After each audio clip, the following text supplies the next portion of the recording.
Hechos 2, del 14 al 21. Entonces Pedro, poniéndose en pie con los 11, alzó la voz y les habló diciendo: varones judíos y todos los que habitáis en Jerusalén, esto sea notorio y oíd mis palabras. Porque estos no están ebrios, como vosotros suponéis, pues que es la hora tercera del día. Mas esto es lo dicho por el profeta Joel.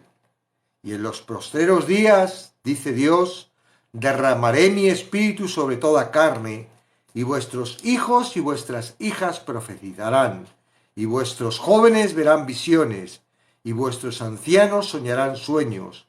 Y de cierto, sobre mis siervos y sobre mis siervas, en aquellos días derramaré de mi espíritu y profetizarán. Y daré prodigios arriba en el cielo y señales abajo en la tierra, sangre y fuego y vapor de humo. El sol se convertirá en tinieblas y la luna en sangre, antes que venga el día del Señor, grande y manifiesto, y todo aquel que invocare el nombre del Señor será salvo. Bendiciones, Stephanie. El primer acontecimiento de la historia del cuerpo de Cristo, desde la venida del Espíritu Santo, que refleja Lucas, ¿verdad?, es el sermón de Pedro. Este produjo 3.000 conversiones e inspiró a la iglesia. El libro de Hechos es, en gran medida, el registro de las predicaciones apostólicas, por lo menos de Pedro y de Pablo. Predicar siempre ha mantenido en el centro de la misión de la iglesia. Predicar siempre se ha mantenido en el centro de la misión de la iglesia. El comentarista Albert Barnes observa sobre el discurso de Pedro. Pedro no da a entender que este sea un asunto dudoso o que no pueda explicarse. Su discurso fue respetuoso, pero firme. Procedió con calma a mostrarle su horror. Cuando los enemigos de la religión ridiculizan el Evangelio o nos ridiculizan a nosotros, debemos contestarles de modo amable y respetuoso, pero firme. Debemos razonar con ellos tranquilamente. Hola, Mega. Y convencerlos de su error. Proverbios 15:1. En este caso, el apóstol actuó sobre el principio que luego ordenó a todos, en 1 Pedro 3:15. Estad siempre preparado para presentar defensa con mansedumbre y reverencia ante todo el que os demande razón de la esperanza que hay en vosotros. Esto tenemos que aplicarnos, ¿verdad? Yo a veces me enfado y en realidad es con mansedumbre como hay que traer la corrección o la defensa del Evangelio.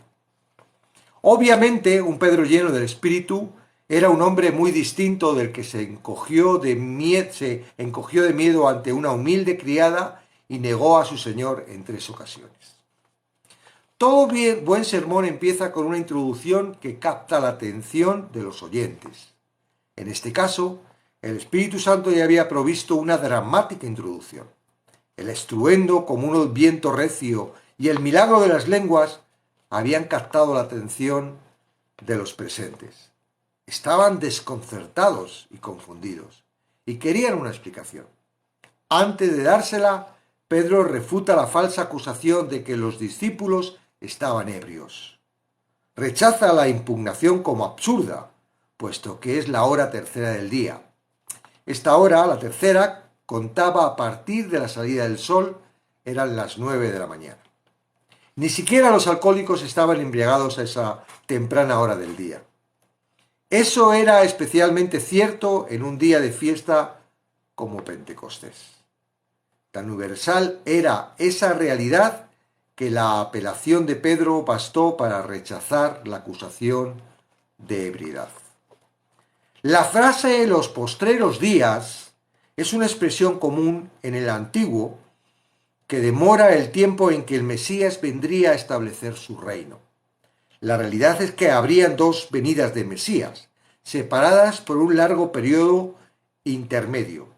No se entendía como claridad en el Antiguo Testamento. Sin embargo, las dos venidas se pueden deducir en los dos propósitos para la venida del Mesías establecidas en el Antiguo Testamento. Por una parte, el Antiguo Testamento enseña que el Mesías vendría como el siervo sufriente para morir por los pecados del mundo. Eso está en Isaías 53. Por otra parte, también enseña que el Mesías vendría en gloria para establecer su reino. Isaías 9:6. La primera venida de Cristo marcó el comienzo de los postreros días. En 1 de Juan 2:18 se declara: hijitos, ya es el último tiempo. Pedro escribe que Cristo se ha manifestado en los postreros tiempos por amor de vosotros. En 1 de Pedro 1:20. El escritor de Hebreos nos informa que Dios en estos postreros días nos ha hablado por el Hijo. Hebreos 1:2. Y en la consumación de los siglos, Cristo se presentó una vez para siempre por el sacrificio. 9:26. Los postreros días han durado casi 2000 años. Durante este tiempo, Dios ha llamado benevolentemente a los gentiles a la salvación y ha castigado a Israel por su incredulidad. El total cumplimiento de la profecía de Joel aguarda la llegada del reino milenial. En el día de Pentecostés, y en realidad en toda la era de la Iglesia, Dios ha dado tanto un avance como una muestra del poder que el Espíritu liberará en el reino.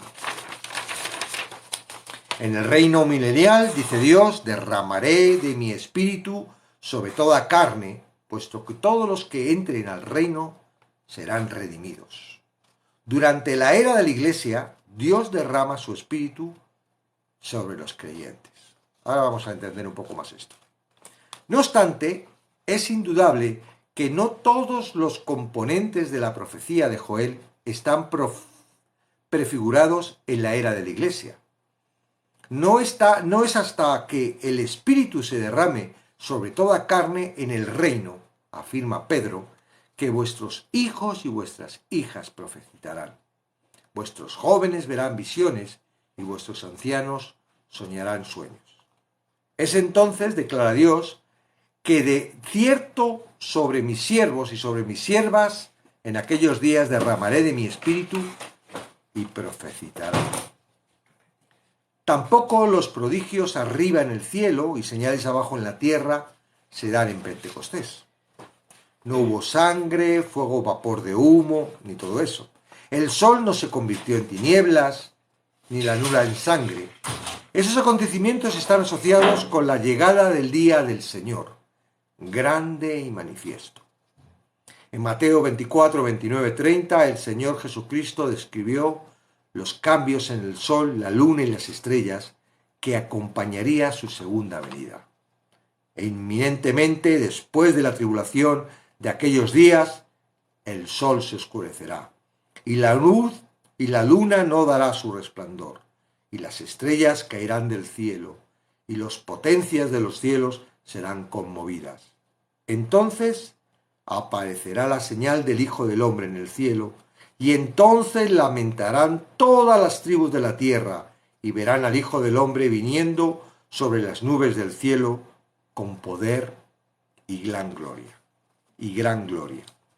Después de oír a Pedro citar la aterradora descripción del día del Señor, fue natural que la multitud quisiera saber cómo no quedar atrapados en ese tiempo de terror y devastación.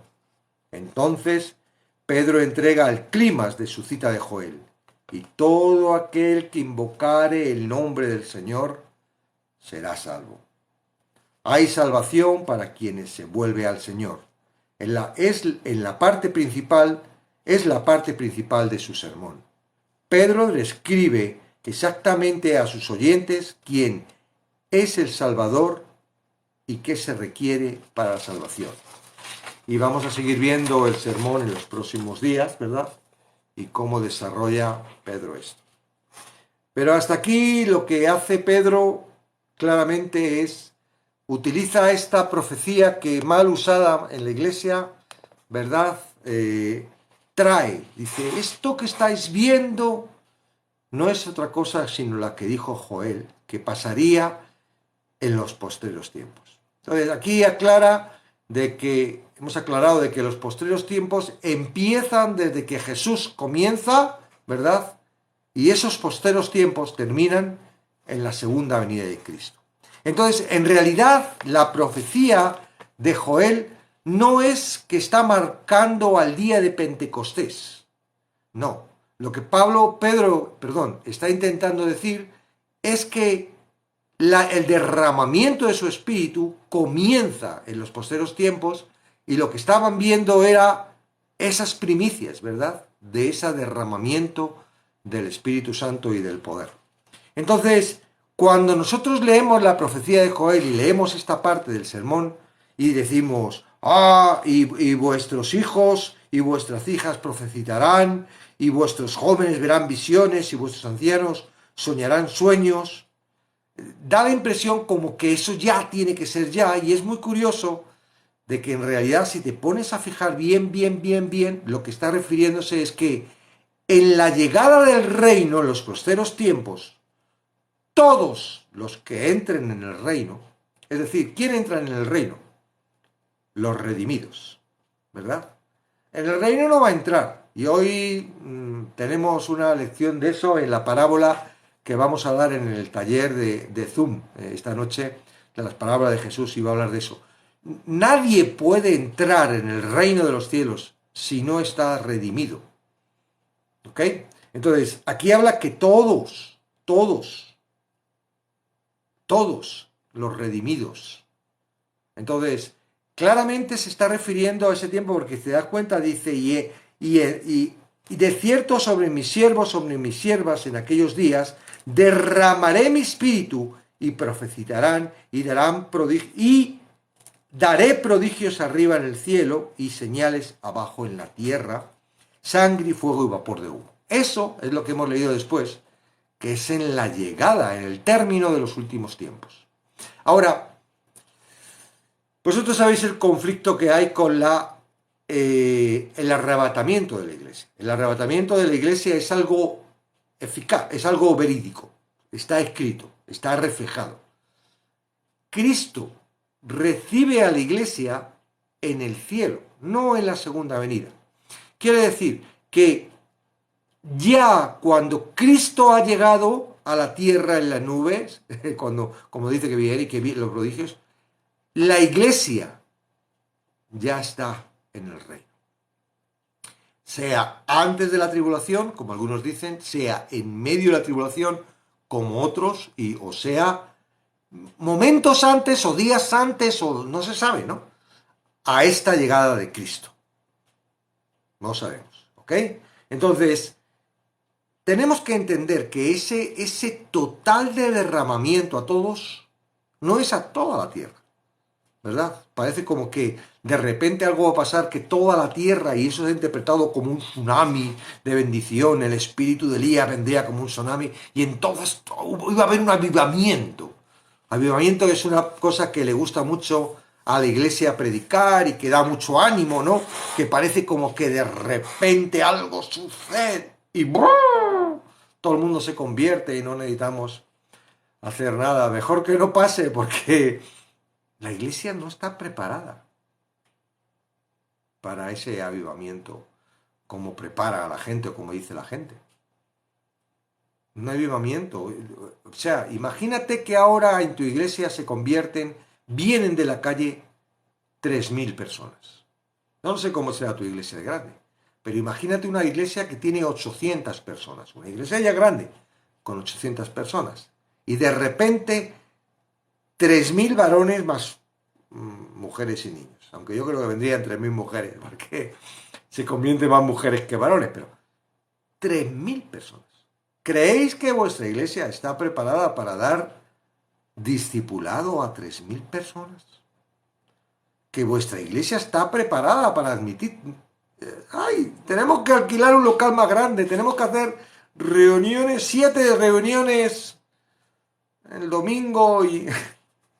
Por eso digo que a veces eso del avivamiento nos gusta mucho pensarlo, pero mejor que sea un avivamiento eficaz, que realmente la iglesia esté preparada y que no sea porque de repente venga algo así, sino porque realmente el Espíritu esté en nosotros y en nosotros haya ese avivamiento como para que la gente que nos rodea diga, wow, ¿qué está sucediendo en esta casa?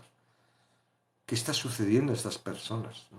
Que no sea algo de dicho, ¿verdad? Que a veces intentamos expresar con nuestras palabras, uy, es que somos muy gozosos, es que, sino que sea algo notorio, como se veía en la iglesia de Hechos y vamos a ir viendo.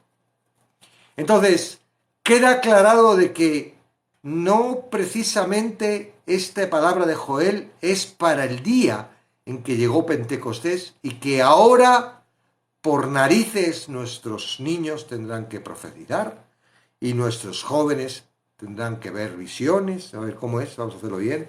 Dice, porque dice, derramaré mi espíritu sobre toda carne.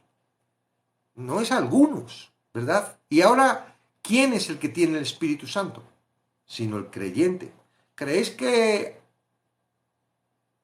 no vamos a decir nombres, ni eso. Iba a decir un ateo muy conocido nuestro, ¿no? Socrático. No, el Espíritu Santo, según la palabra, está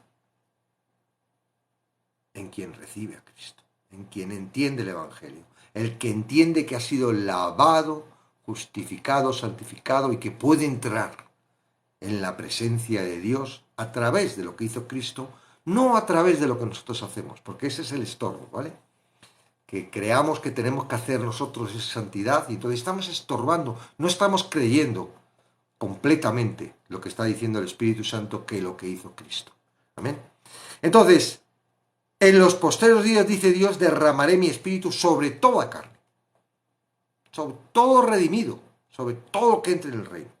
Y vuestros hijos y vuestras hijas profetizarán, y vuestros jóvenes verán visiones. No dice algunos, dice los jóvenes, o sea que, y verán visiones, y vuestros ancianos soñarán sueños.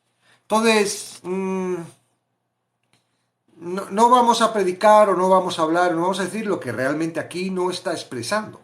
Si dijera ya, en el momento, en este momento, pero es una profecía que dice Joel y que se tiene que ver con los últimos tiempos, que empiezan con Jesús y acaban en la llegada de Cristo. ¿Cuándo es la llegada de Cristo? En cualquier momento. En cualquier momento. En cualquier momento. Ah, es que no ha venido la tribulación. Bueno, eso no lo sabemos.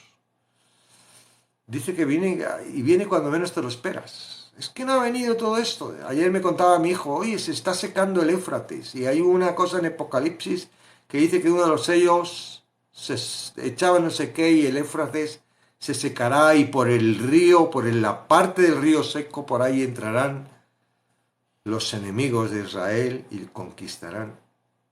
¿Cuándo? No lo sabemos. Tenemos que estar preparados para que sea en cualquier momento, como sucedió con los apóstoles en Pentecostés, ¿verdad?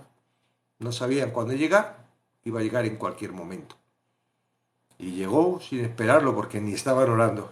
Pero dijimos ayer que menos mal que no estaban orando, porque si no tendrían un motivo más para decir, hay que orar para recibir el Espíritu Santo. Para recibir el Espíritu Santo no tienes que hacer absolutamente nada más que creer en que Jesucristo ha muerto para limpiarte, para justificarte, para santificarte, para hacerte apto para entrar a la presencia de Dios y disfrutar de esa presencia constantemente. Amén. Ya no perteneces al pecado, perteneces a Dios, con lo cual es Él el que dirige tu vida. Ahora, lo que yo quiero hoy tratar, y que tiene que ver con todo esto, es la última parte, ¿verdad? Dice, la última parte dice, y todo aquel que invocare el nombre del Señor y cumpla la ley, será salvo. ¿Verdad? Amén. Y todo aquel que invocare el nombre del Señor y cumpla la ley, será salvo. Amén. No dice nada. Así es. No. Irma, léelo bien. Va con trampa. Y todo aquel que invocare el nombre del Señor será salvo. No hay nada de ley, ¿vale? Invocare. Yo, wow, invocare, invocare.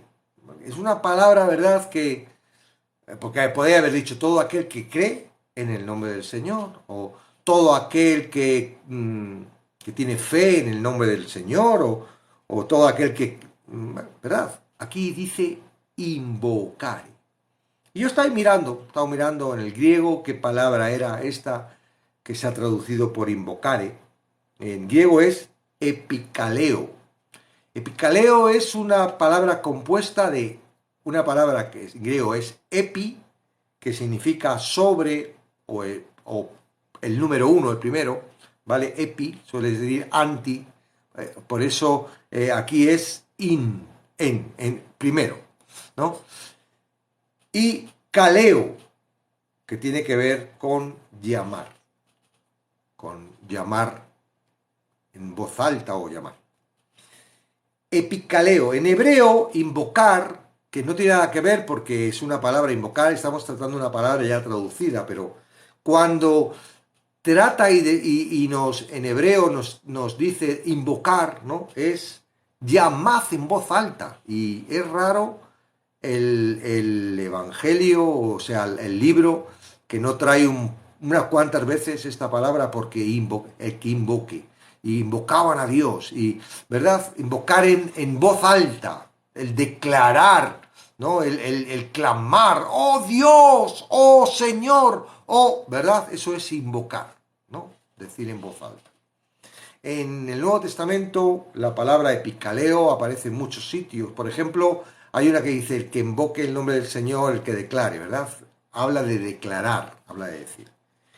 Dándole vueltas a la palabra y a lo que podría decir y a lo que puede expresar esto de todo aquel que invocar el nombre del Señor con referencia a todo lo que sabemos de la salvación y de lo que tiene que ver el Evangelio.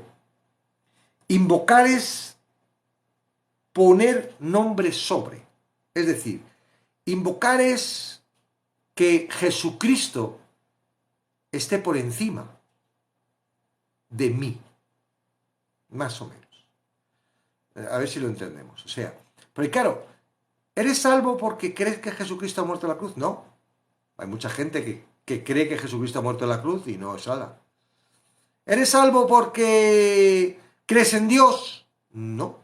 Porque hay muchas personas que dicen, ¡ay, en tu nombre, Señor, Señor! En tu nombre eché demonios. Y dice, no, no os conozco, apartados de mí, ¿no? Es decir, el concepto, digamos, de poder alcanzar y ser salvo tiene que ver con que entiendo quién es Jesús en mí. Entiendo lo que Jesús ha hecho que está sobre mí. Que no es algo que yo pueda hacer, no es algo que yo haga, es algo que ya ha hecho y está sobre mí. Más o menos, ¿vale? Es como más... Porque claro, es una palabra, invocar. Ah, voy a invocar, ya soy salvo. Esteban dice que cuando estaba muriendo, a palabra aparece invocó el nombre de Dios. Pero no en sí conlleva que porque tú estés muriendo diga, ¡ay Señor, sálvame! ¿No? Hay un entendimiento, porque ¿quién es Señor? Yo me imagino que un musulmán, ¡Alá, sálvame! Y es Dios también, Alá os lo pueden llamar como quieran. Entonces, no vale, no todo evangelio vale, no todos vale. Entonces, invocar es igual que creer en el nombre de Jesús. ¿Cómo que creer? Ah, yo creo en Jesús, sí. Jesús. Y hay por aquí hay algunos que han venido diciendo que no es Jesús, que es Yeshua, que es otra cosa. ¿Mm? Entonces, en realidad tiene que ver con un entendimiento de quién es Jesús en tu vida. Si tú crees que para salvarte tienes que cumplir la ley, no estás entendiendo quién es Jesús. Por ejemplo, es un ejemplo. Si tú crees que Jesús no es Dios, no estás entendiendo, por mucho que tú lo demás lo entiendas, ¿verdad? No estás entendiendo quién es Jesús. Si tú entiendes que Jesús salvó tu vida, pero tú no sigues a Jesús, tú sigues tu vida por tu propia cuenta y sigues en tu mundo y simplemente tienes a Jesús como el billete de entrada para el reino de los cielos, es decir, si me muero voy al cielo, pero yo voy a seguir haciendo lo que me da la gana, no eres una cabra de las ovejas y las cabras. Si entiendes quién es el pastor, pero vas a tu aire, no estás dentro del servicio, sigues caminando fuera de Dios, ¿entiendes? Ahora, no caminar dentro de Dios significa que tienes que empezar a ver qué es lo que tienes que hacer y empezar a obedecer porque se trata de obedecer, porque tampoco entiendes quién es Jesús y lo que ha hecho por ti. Eres tú quien estás intentando justificarte y dice que eso a Dios le produce un malestar, es como tener delante una compresa sucia de periodo. ¿Ok? No creo que una compresa de periodo entre en el reino de los cielos. Entonces, invocar la palabra, estoy descargado, pero como luego viene gente que no escucha todo esto, pues nos va a servir para que nos demos cuenta, ¿no? De lo que nosotros pensamos o de lo que la Iglesia piensa o cómo nos enseña, o cómo después de muchos años entendemos este escrito, ¿no? ¿Qué entiendes por invocar el nombre del Señor? Entonces, ¿quién es el Señor? ¿Cómo invocarán si no saben a quién invocar? No me acuerdo bien de esa palabra, pero dice, ¿cómo si no le conocen? ¿Y cómo si no han ido? ¿Cómo si no los envían? ¿Verdad? No es decir solo, mira, Jesús ha muerto en la cruz por tus pecados. Ojalá fuese solo eso y la gente no escuchara nada más y ya creyera. Pero el problema es que nuestro corazón dice, sí, muy bien, pero tengo una estrategia súper chachi para hacer que éste se olvide de esto y seguir a mi bola. Mira, tu corazón quiere dirigir tu vida. Tu corazón es la carne. Tu corazón está en contra de la voluntad de Dios. Tu corazón no quiere servir a Dios. Tu corazón quiere divertirse mucho, sufrir poco, tener mucho éxito, hacer lo que le apetece. Y lo que no le apetece no quiere que lo hagas. Pero mi corazón soy yo, sí, efectivamente. Pero tú tienes también un espíritu. Esa es la semejanza de Dios. Y tú tienes que decidir a través de tu alma, que está entre medias, ¿verdad? De tu corazón y de tu espíritu. Tienes que decidir cómo caminas tu vida.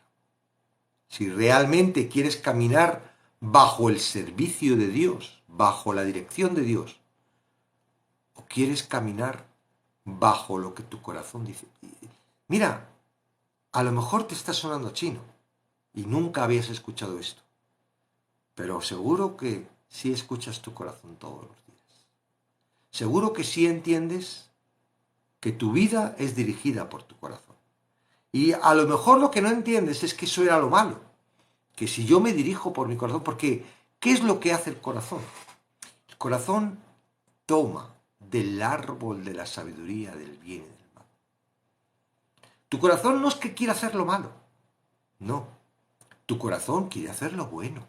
Y por eso no lo entiendes, no, si yo quiero ser bueno, y yo entiendo que ser bueno es esto, y esto es lo que hago, ¿ves?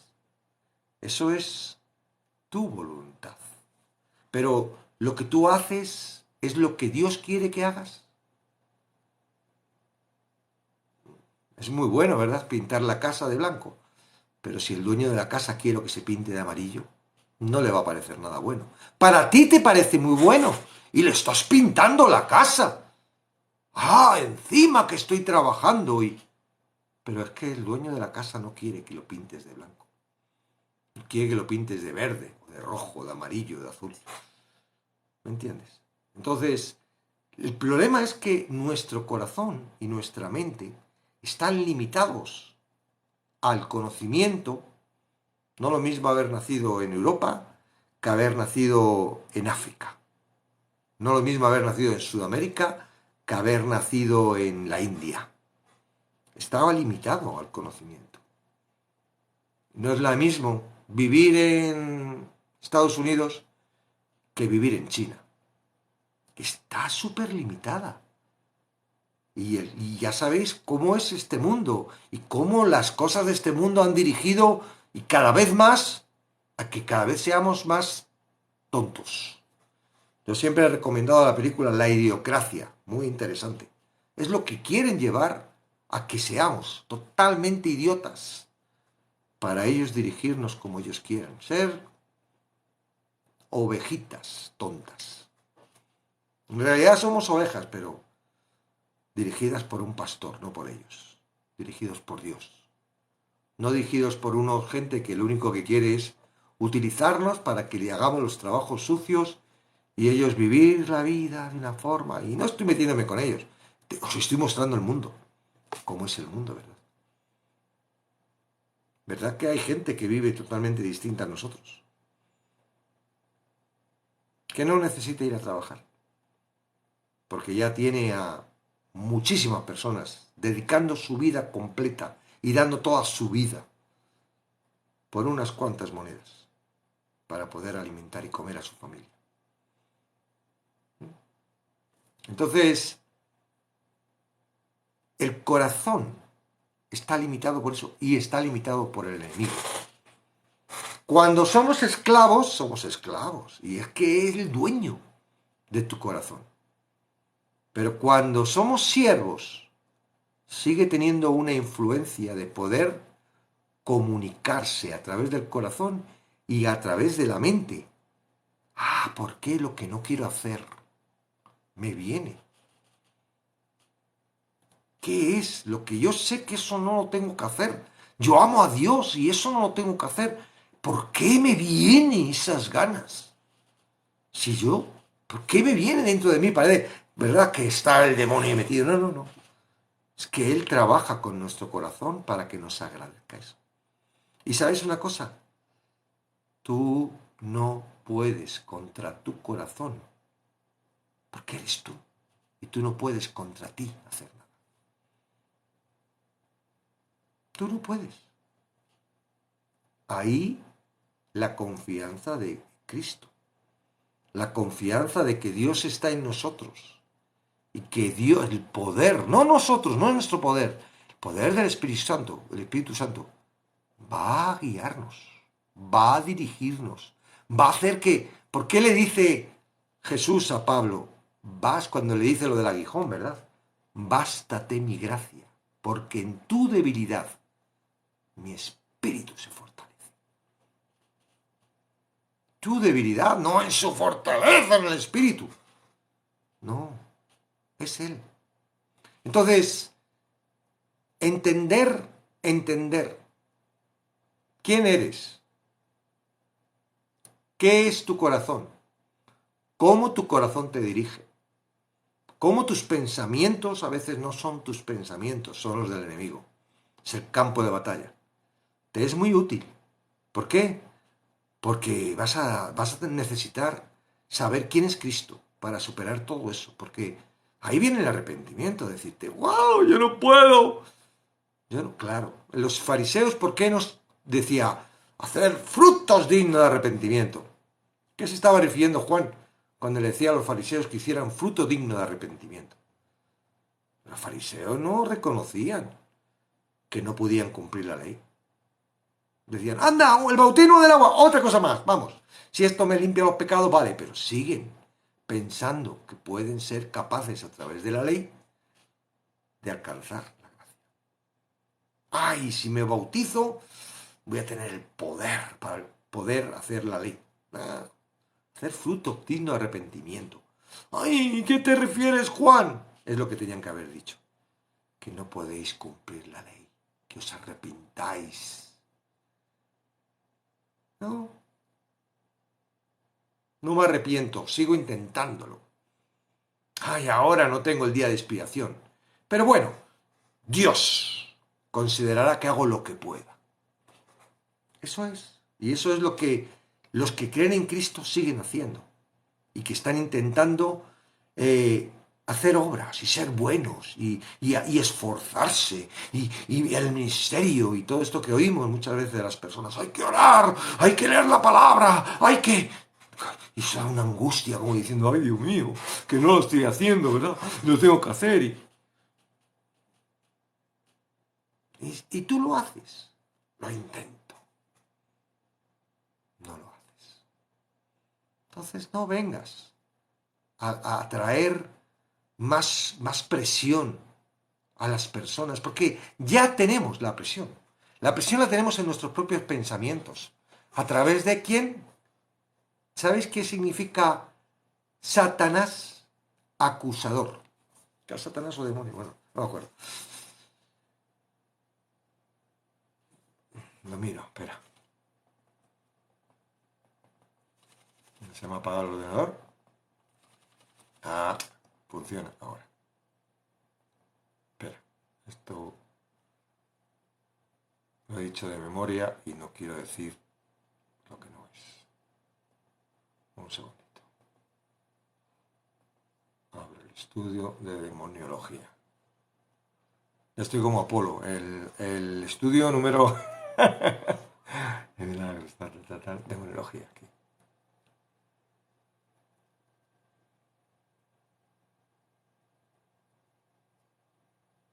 Diablo. Diablo es una palabra que viene de diabolos, de diabailo, acusar, el acusador. Él te mete la idea. Después de que tú, qué idea más buena. Has hecho la idea y has pecado, él viene y te acusa. Eso lo hace. Y a Eva lo hizo. Y a Eva lo hizo. Mira, os lo voy a mostrar con la Biblia, ¿vale? Él dice, el primero dice, no vas a morir, ¿no? Cuando dice, uy, si como o toco muero. Y dice, entonces la serpiente le dijo a la mujer, no morirás, sino que sabe bien que el día que comas serán abiertos tus ojos y serás como Dios. Wow. Sabiendo el bien y el mal. Todo mentira. Eso sí, sabiendo el bien y el mal, sí iba a saber el bien y el mal, pero el que le iba a poner él lo que era bien y mal. Y la mujer, y vio la mujer que el árbol era bueno para comer. ¿Verdad? Ya está. La tentó, vio que era bueno para comer. Y comió, y le dio a Adán, ¿no? Entonces fueron abiertos los ojos de ambos y conocieron que estaban desnudos. Conocieron que estaban desnudos. Ahí no pone que murieron, ¿verdad? Y Satanás, para que no se dieran cuenta de que habían muerto, que se habían separado de Dios, inmediatamente, no lo dice la Biblia, pero vais a ver dónde lo pone, que le dijo, estáis desnudos. Lo que anteriormente en Génesis 2:25 y estaban ambos desnudos, Adán y su mujer, y no se avergonzaban, ahora era un problema. Y cuando viene Dios y les llama, ¿dónde estáis? ¿Qué habéis hecho? El hombre dice, ay, oí tu voz en el huerto y tuve miedo porque estaba desnudo y me escondí. Y dice Dios, ¿quién te enseñó que estabas desnudo? ¿Quién? ¿Quién crees que le enseñó? Satanás es lo que hace. Primero te da lo bonito, lo agradable, te llama, te seduce, ¡pam! Cuando has metido la pata, viene y te acusa. ¡Pum! Y tú te sientes mal y te escondes de Dios. Eso hace Satanás constantemente. Ahora, ¿cuál es la estrategia? Que tú no te des cuenta de que es él. Primero no te das cuenta que el pensamiento que te trae es de él. Crees que es algo que te seduce. Y no te pones en alerta. Porque, imagínate, ¿no? De repente, vamos a ver, algo así común, que sea muy común de hacer las cosas. Es que robar, no todo el mundo roba, aunque todos hemos robado y tal, ¿no? Una mentira, ¿no? De repente, si digo eso, piensas, si le digo esto que es verdad, me va a decir que no y no voy a poder hacerlo. No se va a enterar. Le digo esto y así lo puedo hacer. ¿Crees que ha venido de ti? Pero en realidad ha sido Satanás quien te lo ha dicho. Te ha metido la tentación a través del temor para que mientas. Entonces tú vas, mientes, creyendo que vas a salir ileso, la otra persona se entera y sales escaldado y encima Satanás viene y dice, mentiroso, has pecado, pecador, eres un mentiroso. Ahora imagínate que en vez del pensamiento se te aparece el diablo con los cuernos y el rabo y te dice, oye, mira, dile esto, cuánto y tal. ¿Lo harías? Oye, tío, a ti te va a hacer caso. No te hago caso. Yo hago caso a mi Dios y mi Dios me defiende. ¿Verdad? Estarías más dispuesto a hacer lo que Dios tiene que hacer. ¿Por qué? Porque ves que viene de Él. Ahora, lo sutil, porque vosotros pensáis que Eva sabía que era Satanás. ¿Por qué se tiene que disfrazar Satanás de una serpiente? La serpiente era un animal y ellos estaban acostumbrados a tratar con serpientes. Satanás se mete en una serpiente. Lo raro es que Eva diga, oí, ¿cómo habla la serpiente? Si la serpiente no habla. Lo raro sería eso, ¿no? Pero, ¿por qué se mete Satanás en una serpiente? ¿Por qué no se presenta como angelito, caído? Porque él no quiere que le reconozcas, para que caigas en su trampa. Ahora, si tú cuando te viene un pensamiento, que por lo general es un pensamiento que no es tuyo, que viene de repente, surge, ¿no? Dices, wow, ¿esto quién me lo ha dicho? ¿De dónde sale esto? ¿Sale de Dios? ¿Sale de mi corazón? Uy, si sale de mi corazón, es probable que haya alguien que tiene influencia en mi corazón que haya puesto eso en mi pensamiento. ¡Para! Medita, no le hagas caso a tu pensamiento, porque inmediatamente que le haces caso, tropiezas. Inmediatamente viene y te dice, has pecado. ¿Quién te crees que dice eso? Cuando tú sientes, soy un pecador, porque tú estás en tu cabeza sintiendo que eres pecador, que has pecado. Y si en vez de sentir en tu cabeza has pecado, es Satanás quien viene y te dice, oye, es que has pecado, eres un pecador, ¿tú qué le dices? Mira, tío, abogado tengo para con Cristo. Porque sabes que es Satanás. Pero él se disfraza. Él se disfraza. Para que tú no lo entiendas y caigas en sus tinieblas. Me voy a dar una vuelta. ¿Ok? Entonces, ahora te subo, Miguel Ángel. Entonces, tenemos que entender que tú puedes caminar dirigido por tu corazón y por tus pensamientos, o puedes caminar dirigido por la palabra. Ay, pero ¿cómo se hace eso dirigir por la palabra? Te entiendo, porque yo lo dije. Cuando yo entendí que era siervo de Dios y que como siervo yo tenía que escuchar a mi Señor y hacer lo que mi Señor dijera, si realmente quería ser un siervo fiel, necesitaba escuchar a Dios. Y no le escuchaba. Yo sabía que la palabra era la palabra, pero yo me acercaba a la palabra y eso no me bastaba para yo caminar en el día tras día. Yo me levantaba y yo le decía, Señor, ¿y ahora qué hago? ¿Qué es lo que quieres que tú hagas? ¿Qué es? Yo te pertenezco, este día te pertenece, yo te pertenezco. ¿Qué hago?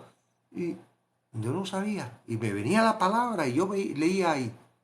Claro, lo que hacía la palabra es que me estaba sembrando. Vosotros sabéis que no es sembrar y al día siguiente cosechar. Hay un tiempo, hay un proceso. Entonces, el primer punto es que tú entiendas, no puedo dirigir mi vida bajo mi corazón y mis pensamientos. Tengo que ser dirigido por Dios. Ese es el primer punto. El segundo es reconocer que es que no conozco cuál es la dirección de Dios. Y necesito conocer esa dirección de Dios. Y esa dirección de Dios está en la palabra. Entonces, yo hice un Kit Kat en mi vida. Yo paré de hacer toda obra. Yo siempre he sido muy activo y me ha gustado mucho hacer obras. Paré. Y la gente me decía, José Luis, has cambiado mucho. Uy, José Luis, ahora no haces nada. José Luis, la fe sin obras está muerta. Y todo eso. Digo, bueno, yo tengo que escuchar. Si yo tengo que hacer obras, quiero hacer las obras que me diga mi Señor, no las que yo crea, no las que me diga mi corazón y mi mente, porque he entendido que yo no me tengo que dirigir por mi corazón y por mi mente. Tiene que ser a través de Jesucristo. ¿Qué es invocar el nombre del Señor? Es colocarle por encima de tus pensamientos. Es colocarle por encima de tus sentimientos. Es colocarle por encima de tus propósitos. Es colocarle por encima de todo. Por eso el que invoca al Señor Jesucristo será salvo. Pero no tienes que hacer nada. Solo entender. Y ya el hacer viene cuando tú escuchas a Dios y Él pone en ti el hacer y el querer. Pero no es por el hacer. Es por el entender. Yo soy salvo por lo que hizo Jesucristo. Nada de lo que yo pueda hacer puede justificar, puede aumentar, puede sustituir. Nada de lo que yo haga en esta vida, al contrario, a lo mejor le hace sombra, porque estoy pensando que estoy ganándome la salvación con las obras. Entonces, cuidado. La obediencia a Dios, mira, la obediencia no es una obra, no es un esfuerzo, es un fruto de la permanencia en Dios. Tú eres obediente por fruto. Te sale de naturaleza, no tienes que... Eso es un error gordo cuando, por ejemplo, va un niño que hace algo malo. Luego os cuento lo que ha hecho mi hija, que tiene 14 años, ¿no? Y le dices, no hagas eso! ¡Tienes que ser obediente! Un niño, ¿tú crees que puede ser obediente? ¿Habéis visto alguna vez a un niño? Puede ser más o menos obediente. Pero ¿habéis visto a algún niño que sea completamente obediente? Lo intenta. Entonces no vale. Eso de hay que ser obediente a Dios, eso es como voy a ser obediente. Si no puedes ser obediente. Si a la mínima te vas a perder, tienes que reconocer que tú no puedes ser obediente. La obediencia sale como fruto. Tú no te das cuenta, porque es un fruto que sale el amor, la paciencia, la paz. Todo eso viene del Espíritu Santo. Ay, ¿yo por qué? Yo daría mi vida por este. ¿Cómo pasa esto? Yo no sé.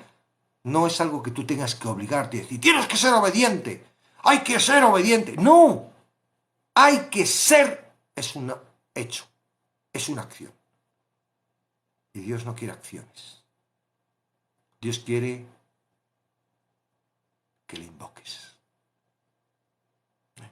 Todo aquel que es obediente al Señor será salvo. Tendría que haber puesto eso, esta palabra. Tendría que haber dicho Pedro esto, y no dice esto. Dice, todo aquel que invocare. En el invocar, en el colocar al Señor, a Cristo, en esa posición en la que Él es todo en mi vida, Él va a producir ese fruto, que no te va a costar. A mí nadie me tiene que decir que obedezca. A mí nadie me tiene que decir que obedezca. Yo deseo, porque lo que deseo es escucharle para obedecerle. No, nadie me tiene que decir que tienes que ser obediente. Por eso yo puedo a mi hija enseñar esto. Ayer fue, ayer fue, sí. Ayer por la mañana estaba en mi casa tranquilamente, estaba haciendo los estudios y me llaman por teléfono, cojo el teléfono, un número extraño no tengo reflejado. Y mire, soy la directora del colegio de su hija. Mi hija está haciendo tercero de la ESO. Soy la directora del colegio de su hija y quiero decirle que su hija no ha entrado a clase a primera hora de clase. La han visto marcharse con una amiga y suponemos que vendrá a segunda hora, pero que sepa usted que no está en el instituto. ¿Cómo? No, eso es imposible. Mi hija no puede hacer eso. ¿Cómo va a hacer eso mi hija? Mi hija hacer eso, no. Seguro, señor. Le hemos visto cómo se marchaba y no eso, si los que se han escondido cuando lo hemos visto y ya salió corriendo y no estaba. 14 años. Digo, wow. ¿Vale? Llamo a mi hija me cuelga. Llamo a mi hija me cuelga. Llamo a mi hija y lo pone en modo avión, con lo cual ya no puedo hablar con mi hija y hasta que no llega, yo llamando, preocupado. ¿Y dónde se ha metido esta? ¿Dónde va? ¿Qué va a hacer? ¿Por qué no ha ido al colegio? ¿Con quién está? Que yo no sabía. Yo estaba más bien, digo, pero bueno, llamo al colegio. Y le digo, cuando llega la segunda hora, digo, mire, soy el padre de esta niña y ha pasado esto, quiero saber si ya ha entrado a segura. Y dice, sí, ya han venido las dos y ya la directora ya les ha regañado. Ya usted, cuando llegue a casa, ya verá usted qué hace con ellas. Claro, yo llegué a casa y ella justificándose. No, es que tenía que estudiar y aproveché la hora para ir a la biblioteca y estudiar. Digo, la biblioteca está cerrada. Bueno, en la puerta de la biblioteca hemos estado estudiando y tal. Y digo, vamos a ver, niña, ¿por qué tú no me has dicho que no ibas a ir a primera hora? ¿No? Porque si tú me dices, no voy a ir a primera hora, voy a ir a estudiar a la puerta de la biblioteca, es que si te lo digo, no me dejas. O sea, ¿y tú te creías que yo no me iba a enterar? ¿No? Tú te creías que yo no me iba a enterar, que no me iban a avisar, y como te creías que me iban a avisar, es que no te pasaste, no te pusiste a pensar de que yo me iba a enterar, y si yo no te dejo y no me voy a enterar, ibas a tener consecuencias. Porque ahora tengo que buscar algo que veas, porque ¿qué es lo que has hecho? No, es que me ha dicho la chica, la que se fue, que lo hiciera. O sea, que ella te ha dicho y tú no has parado a pensar que lo que ibas a hacer, que te ha dicho, era algo que no estaba bien. ¿Tú crees que está bien lo que has hecho? Dice, no, sé que está mal.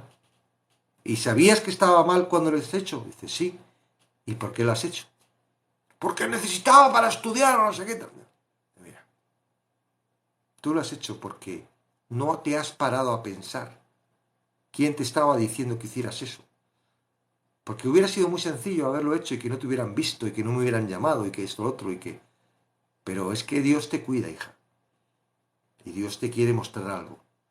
Y esto ha sido una tontería, porque no ha pasado nada ni nada, pero el día de mañana te pasa lo mismo con un impulso y al final te pasa algo y, ay, es que yo... Tú tienes que darte cuenta de que si diriges tu vida con tu corazón, vas a hacer cosas erróneas. Y esas cosas erróneas te van a llevar a sufrimiento, a ti y a lo que te rodea. Entonces la tuve que castigar, claro, sin móvil, que es lo que más le duele en esas edades a las niñas y a los niños. Y ha estado, lleva todos los días, no, devuélvemelo. Digo, no, tienes que aprender. No lo voy a volver a hacer. Digo, si es que no se trata de volver a hacerlo, es que tienes que aprender. Que tu corazón te va a dirigir a hacer cosas que al final vas a tener consecuencias. Aprende a escuchar otra cosa. Aprende a vivir. Porque yo creo en Dios. Digo, sí, tú crees en Dios, pero vives en tu vida, en tu corazón. Y a los adolescentes les pasa eso. Ahora necesitas saber de que hay dolor cuando uno comete la pata. Porque hoy te pasa esto y no ha pasado nada y estás conmigo, pero mañana cuando yo no esté y te pase algo, el dolor puede ser que no lo soportes y quieras tomar otras decisiones mucho más graves que te lleven a cosas como le llevó a Judas, como ahorcarse. Entonces, Dios permite para que aprendas. Y sí, pero perdóname, digo, no, si yo estoy perdonado, si no estoy disgustado contigo. Esto sirve para que aprendas. Ahora, eso es a un adolescente.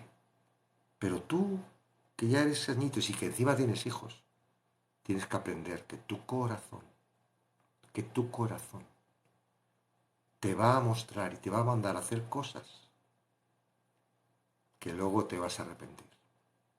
Aprende a ser dirigida por el Espíritu. Amén. Vamos a ver si sigue mi amigo Miguel. Vamos, sube.